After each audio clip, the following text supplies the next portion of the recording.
ginagawa ko dati bago ako mag-B-Mobile, nagtitinda ako ng asin sa palengke, nagkakatay ako sa gabi ng baboy, as matador.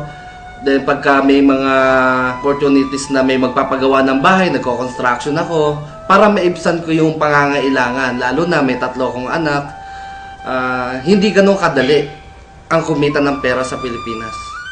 Nung napunta ako sa Qatar, ni-repair ako ng mother ko dun sa kakilala niya. So doon, ang unang 2 taon ko, taga-timpla ako ng kape. Pagkatapos ko ng trabaho, nagko-computer ako. Gusto kong makausap yung pamilya ko na nasa Pilipinas. So nung nakita ko ng amo ko na may potential ako, doon niya ako pinag-aral. Hanggang sa makakapag-aral ako ng pagiging secretary. So ako ang naging personal secretary niya.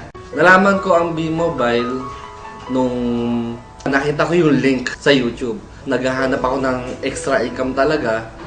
So tinry ko lang, kinilik ko lang yung link na yon. Nakita ko yung high friend video. So doon, nakita ko na kikita talaga ako sa business ng B-Mobile.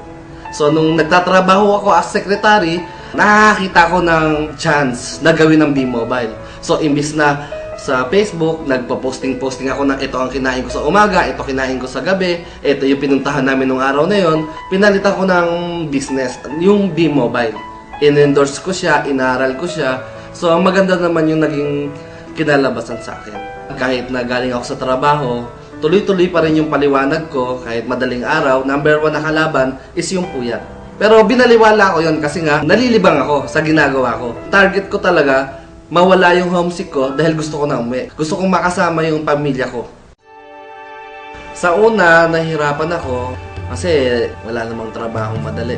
Pero nakita ko yung mga testimonial ng mga millionaires, nagkaroon ako ng idea.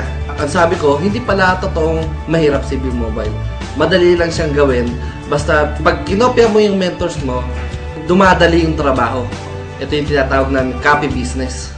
Nung unang earnings ko, it was December 7, 2012.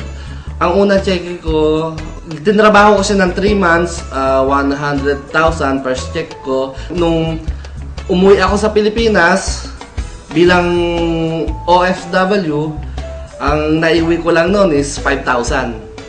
Bilang OFW, 2 taon ko na pagtatrabaho. Nung pag-uwi ko, kinabukasan, diretso ko ng opisina ng B-Mobile, doon ko kinuha yung first check ko. Totoo pala yung sinasabi nila na habang tumutulong ka sa ibang tao, nagiging successful ka. Number 1 na naging rejection sa akin yung mother ko na baka hindi ka kumita. Pero nagdire-diretso pa rin ako. Nagtuloy-tuloy ako. Kasi mahina nga ako sa pag-i-invite. Ang ginawa ko, yung mga nagpo-post lang ako sa mga fanpage. So yung mga nagpo-post sa fanpage, tinatanong nila kung paano gawin si B-Mobile. Naka-invite ako doon. So yung mga invite nila, tinutulungan ko. Yung network ko, doon nagsimulan lumaki. Kailangan i-duplicate mo ang sarili mo sa ibang tao. Pag hindi nila alam gawin ang business, kailangan tulungan mo sila para rin sa ikasa-success mo. Malaki ang pinagbago sa sarili ko nung sumali ako sa B-Mobile. 3 yung anak ko na pag-aaral ko. Wala naman ako ibang trabaho. Full-time B-Mobile lang ako. Ang binago niya, nababayaran ko na yung bill ko sa tubig, sa kuryente. Nakabili ako ng motor.